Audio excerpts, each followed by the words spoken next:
Welcome to the dial view. కొన్నేళ్ల క్రితం హైదరాబాద్లో అక్రమార్కులకు దడ పుట్టింది. మాదాపూర్ అయ్యప్ప సొసైటీలో కొన్ని బిల్డింగుల మీదకు బుల్డోజర్లను పంపింది అప్పటి టీఆర్ఎస్ సర్కార్.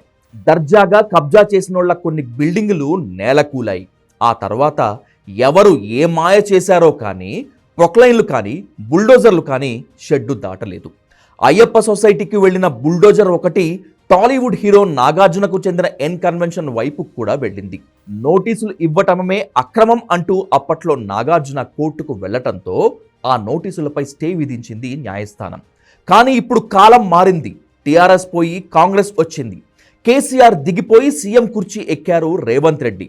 అయితే ఇప్పుడు షెడ్డు నుంచి బయటకు వచ్చిన బుల్డోజర్ ప్రొక్లైన్లు ఏమీ చేయకుండా వెనుదిరిగి వెళ్లలేదు. ఎన్ కన్వెన్షన్ను నేలమట్టం చేశాయి. ఏ జెట్ స్పీడ్లో అయితే వెళ్ళాయో అదే స్పీడ్తో నాగార్జున ఎన్ కన్వెన్షన్ను తుక్కు చేసి ఓ పనైపోయిందంటూ రిలాక్స్ అవుతున్నాయి.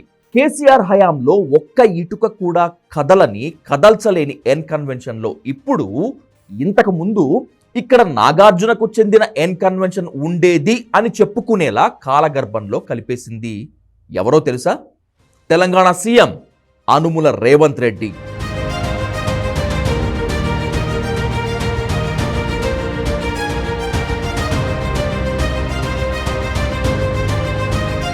టాలీవుడ్ మాత్రమే కాదు, తెలుగు రాష్ట్రాల వ్యాపార రాజకీయ వర్గాలు ఒక్కసారిగా ఉలిక్కిపడ్డాయి. నాగార్జునకు చెందిన మాదాపూర్ ఎన్ కన్వెన్షన్ సెంటర్ను ఏ మాత్రం దయాదాక్షిణ్యం లేకుండా కూల్చేస్తున్న విజువల్స్ చూసి నోళ్లు వెళ్లబెట్టాయి. ఎందుకంటే అది టాలీవుడ్ టాప్ హీరో నాగార్జునది అని మాత్రమే కాదు, కేసీఆర్ సర్కార్ టచ్ కూడా చేయని కన్వెన్షన్ సెంటర్ను రేవంత్ రెడ్డి ఎందుకు అలా కూల్చేయించారు అని కూడా. నాగార్జునకు రేవంత్ రెడ్డికి పడదా? పాత పగలు ఏమైనా ఉన్నాయా? అయినా రేవంత్ రెడ్డి సీఎం పగ్గాలు చేపట్టాక కింగ్ నాగార్జున, అమల బొకే పట్టుకు వెళ్ళి మరీ విష్ చేసి వచ్చారు కదా. అయినా సరే ఆ బొకే బొక్క, ఇప్పుడు దానికి మించిన పెద్ద బొక్క, అంతేనా? ఇలాంటి ఎన్నో ప్రశ్నలు టాలీవుడ్ టు బిజినెస్ పొలిటికల్ వరల్డ్లో చక్కర్లు కొడుతున్నాయి. అయితే మాదాపూర్ ఎన్ కన్వెన్షన్ పై ఎన్నో ఏళ్ల నుంచి వ్యతిరేక గళం వినిపిస్తూనే ఉన్నారు రేవంత్ రెడ్డి. టీడీపీలో ఎమ్మెల్యేగా ఉన్నప్పుడే నిండు అసెంబ్లీలో మాదాపూర్ ఎన్ కన్వెన్షన్ సెంటర్ అక్రమమని, అది తుమ్మటికుంట చెరువును ఆక్రమించి కట్టారనేటువంటి ఆరోపణలు ఉన్నందున వాటిలో నిజాలను నిగ్గు తేల్చాలని ఎప్పటి నుంచో డిమాండ్ చేస్తున్నారు రేవంత్ రెడ్డి. గురుకుల్ భూములలో ఎన్ కన్వెన్షన్ అనే ఫంక్షన్ హాల్ ఏదైతే ఉందో అక్కడున్న చెరువులో సగానికి అడ్డంగా గోడ కట్టి కొన్ని ఎకరాలు ఆక్రమించుకొని ఫంక్షన్ హాల్ నిర్వహిస్తున్నారు. ఈనాటి వరకు ఆ ఆక్రమణలు తొలగించలేదు. ఎందుకు అక్కినేని నాగార్జున గారు ఆక్రమించుకున్న చెరువుల ఆక్రమణలు తొలగించలేదు? ఎందుకు చర్యలు తీసుకోలేదు? ఏ శక్తులు అడ్డం పడుతున్నాయి? ఎప్పటిలోగా చర్యలు తీసుకుంటారో మంత్రి గారు సూటిగా సమాధానం చెప్పాల్సిందిగా కోరుకుంటున్నారు. అవునా, నిజమా? టాలీవుడ్ హీరో నాగార్జున మాదాపూర్ తుమ్మిడి చెరువును ఆక్రమించి ఎన్ కన్వెన్షన్ కట్టారా? అప్పటి నుంచి ఇప్పటి వరకు కోటాను కోట్లు దండుకున్నారా? అంటే ఈ ఎన్ కన్వెన్షన్ చుట్టూ ఉన్న అక్రమాల తేనె తుట్టను ఖచ్చితంగా కదపాల్సిందే. హైదరాబాద్ సైబర్ టవర్స్ ఎదురుగానే ఉంటుంది ఈ ఎన్ కన్వెన్షన్ సెంటర్.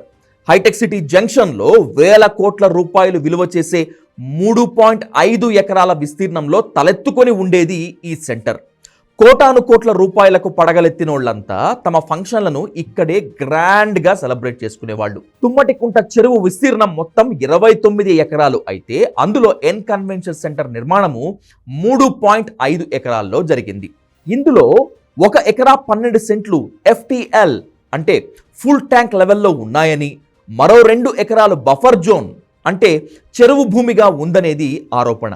అంతేకాదు, నిబంధనల ప్రకారం ఫుల్ ట్యాంక్ లెవెల్స్కు 30 మీటర్ల ఎత్తులో నిర్మాణం ఉండాల్సి ఉండగా నాగార్జున కేవలం 25 మీటర్లలోనే కట్టారనేటువంటిది అభియోగం.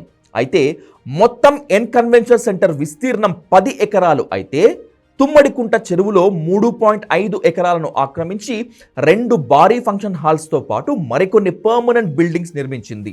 Hyderabad disaster management and asset protection agency HYDRAA team ఇప్పుడు ఈ 3.5 ఎకరాల్లో ఉన్న ఎన్ కన్వెన్షన్ సెంటర్ను నేలమట్టం చేసేసి చేతులు దులిపేసుకుంది. అంటే ఇప్పుడు ఎన్ కన్వెన్షన్ సెంటర్కు మిగిలి ఉన్న భూమి కేవలం 6.5 ఎకరాలు మాత్రమే.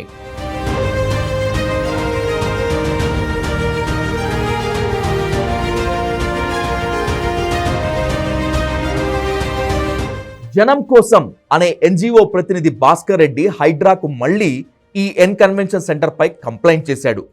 ఇప్పటికే అక్రమార్కుల గుండెల్లో గుబులు పుట్టిస్తున్న Hyderabad disaster management and asset protection agency Hydraa team రంగంలోకి దిగి పని కానిచేసింది.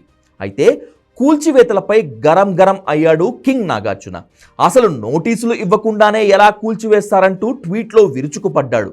అయినా గతంలో ఇచ్చిన నోటీసులపై కోర్టు స్టే ఉన్నప్పుడు ఎలా కూలుస్తారు? ఈ కూల్చివేతల ద్వారా తమ కుటుంబానికి మాయని మచ్చ అంటించారని ఆగ్రహం వ్యక్తం చేసిన కింగ్ తెలంగాణ హైకోర్టులో హౌస్ మోషన్ పిటిషన్ దాఖలు చేశాడు. స్పందించిన ధర్మాసనం కూల్చివేతలపై స్టే విధించింది. అయితే అప్పటికే ఎన్ కన్వెన్షన్లో మెజారిటీ భవనాలు నేలమట్టమైపోయాయి. నిజానికి ఎంత హడావిడి చేసినా సరే హైడ్రా టీం ఎన్ కన్వెన్షన్ జోలికి వెళ్ళదులే అనుకున్నారు అంతా. కానీ ఊహలు అంచనాలు అన్నీ ఎన్ కన్వెన్షన్ శిథిలాల కింద సమాధి అయిపోయాయి. ఇదంతా ఎందుకో తెలుసా? చెప్పాడంటే చేస్తాడంతే. అక్కడున్నది ఎవరనుకున్నారు? CM Revanth Reddy on duty అంటున్నారు ఆయన ఫ్యాన్స్ అంతా. ఇదంతా ఓకే, కానీ మాదాపూర్తో మొదలైన కూల్చివేతలు జన్వాడ ఫామ్ హౌస్కు వెళతాయా, అసలు వెళ్ళగలుగుతాయా అనేటువంటిదే ఇప్పుడు $1 మిలియన్ ప్రశ్న.